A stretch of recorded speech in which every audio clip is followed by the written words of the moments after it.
I have always admired her work, her brain, her thought, how she artistically molded things. I've never worked with Regina before, but when I went into the audition room and the callback, I immediately felt this connection with her. I think I am interested in the world that Regina has created, because the world is, it morphs, it's constantly transforming. She's obviously brilliant. My only experience has been what so many people have had with Regina, watching her work as an actress, none of which really prepared me for working with her. I've never worked with Regina before, and it's been good so far. What's been very, on a practical level, what's been good is having the director and the writer there. Being able to see her mind in the writing and see that tied to action. As a director, I've been exposed perhaps to a genius.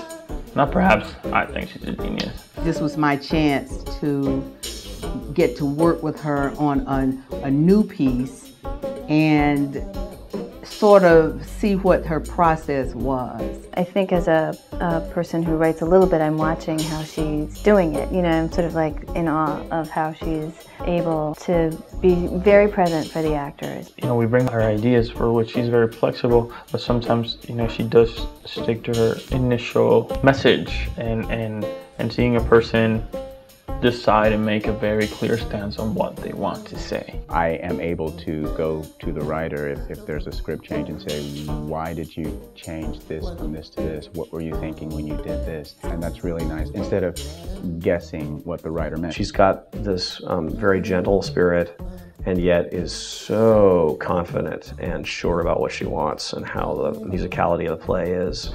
People seem to be speaking directly to one another, and then there seemed to be space for another communication around what they were saying. I love when writers allow for assumptions, relationships between characters, histories that we learn enough about to know that it would be interesting to know more. I mean, sometimes I think writers, sometimes they can't tell you, or sometimes they don't want to tell you. They would prefer you to find it in a more organic way, but I feel fortunate to have her in the room. I think that intention is a large part of what she's doing, and I'm all for it. But especially with her being an African-American female writer of her ilk, she's so good, she transcends so much. I'm excited with her being in the world today, especially in the world we live in, because I think that her voice is so distinct and clever that I want everybody to hear it.